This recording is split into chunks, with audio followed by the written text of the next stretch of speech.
নমস্কার, কেমন আছেন সবাই? আপনাদের সবাইকে সুপ্রীতির ব্লগে স্বাগত। আজকে যে ভিডিওটি আপনারা দেখছেন সেটা হচ্ছে ভিলেজ কীর্তন পার্ট টু। এই জন্য আগের ব্লগে আপনাদের সঙ্গে কীর্তনের বিষয়টি শেয়ার করেছি, পুরো সন্ধে আরতিটা শেয়ার করেছি। আজকে সূর্য পূজা সংক্রান্ত বিষয়গুলি আপনারা জানতে পারবেন।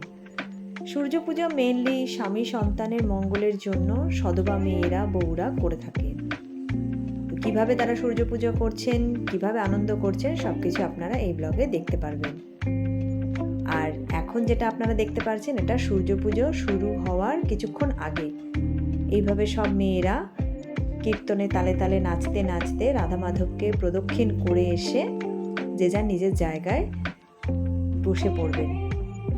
এখানে পদাবলী কীর্তন করা হচ্ছে, যেখানে পুরো কীর্তনের মাধ্যমেই কেন আমরা সূর্য পুজো করব, আর সূর্য পুজো করলে পারে তার কি কি ফল আমরা পাবো, কারা করছেন, কি ফল লাভের জন্য করছেন, এই সমস্ত কিছু কীর্তনের মাধ্যমেই উল্লেখ করা আছে। তাহলে বিষয়টি জানতে হলে একটু মনোযোগ সহকারে কীর্তনটি শুনতে হবে।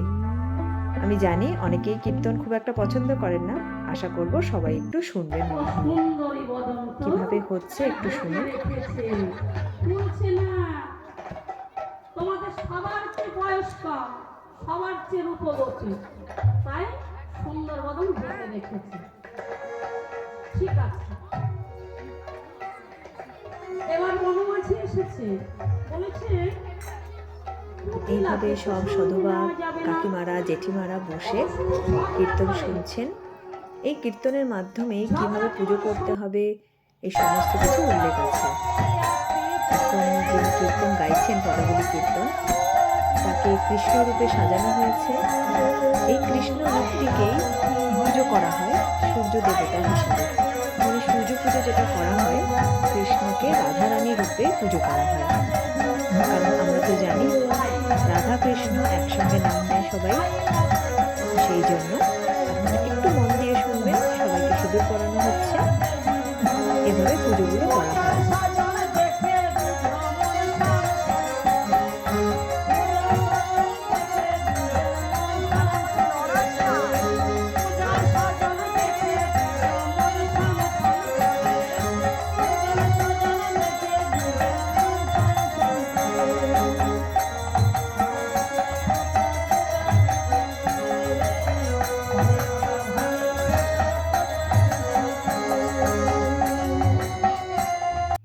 আপনাদের মধ্যে যদি কেউ এই সূর্য পূজা সংক্রান্ত কোনো বিষয়ে জেনে থাকেন, আমাকে কমেন্ট করে অবশ্যই জানাবেন। আমি একদমই আগ্রহী হয়ে বসে আছি আপনাদের কমেন্টে।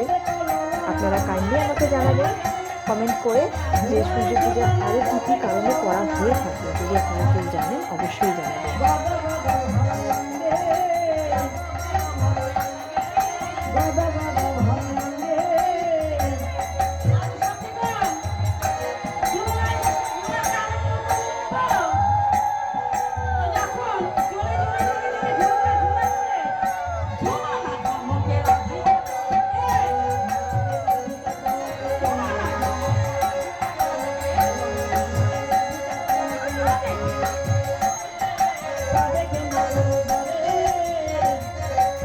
ছোট্ট বাচ্চা মেয়েরা রাধারানী রূপে সেজে এসছে।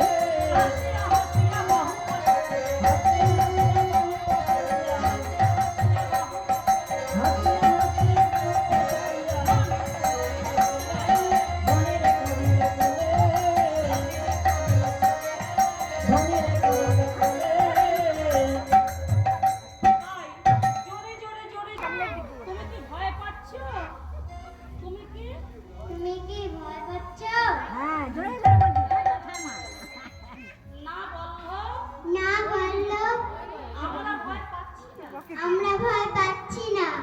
আমি তো মোটেও ভয় পাচ্ছি না। আমি তো মোটেও ভয় পাচ্ছি না, কারণ তুমি আমার পাশে আছো। আমি সূর্য পূজা প্রথমবার দেখলাম, সেই জন্য সূর্য পূজা সংক্রান্ত বিষয়ে আমার খুব একটা ভালো মতন জানা নেই। আপনারা যদি কেউ জেনে থাকেন আমাকে অবশ্যই জানাবেন। আমার ভয় কিসে? আমি পড়ে যেতে নিলে তুমি আমায় ধরবে, আর তুমি তুমি পড়ে যেতে নিলে আমি তোমায় ভুলবো। আমরা উভয় রক্ষা করবো।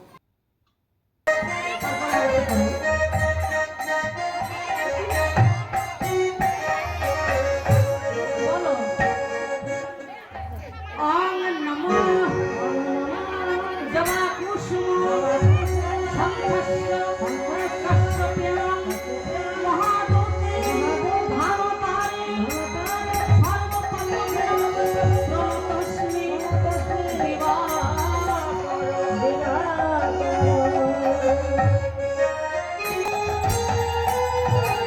এখন অঞ্জলি হচ্ছে, অঞ্জলি দিলে এভাবে এই পদগুলি কীর্তনের মাধ্যমে পুরো পুজোটা হয়। যেভাবে এখন পুজো চলছে ঠিক এইভাবে পুরো পুজোটা হয়।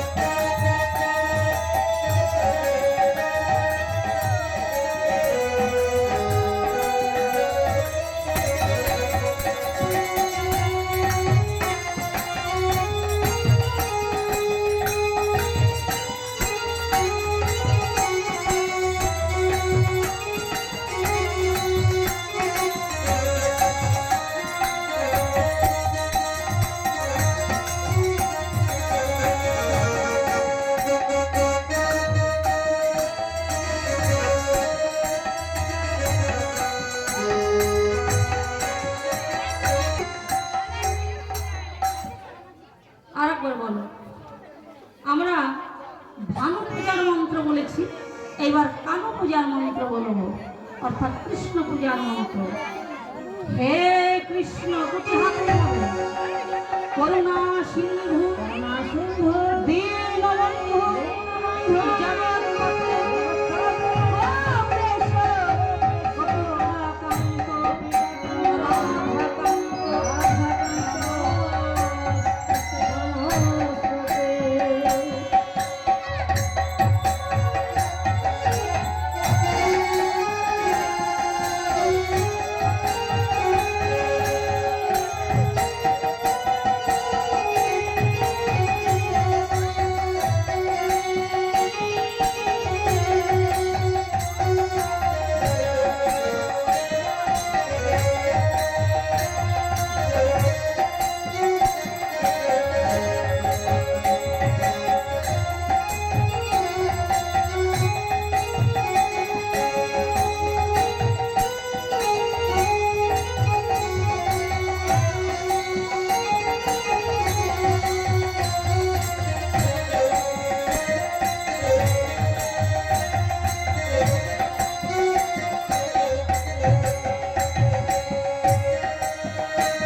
নিজেদের মতো করে আনন্দ করছে, উদযাপন করছে সূর্য পুজোটাকে।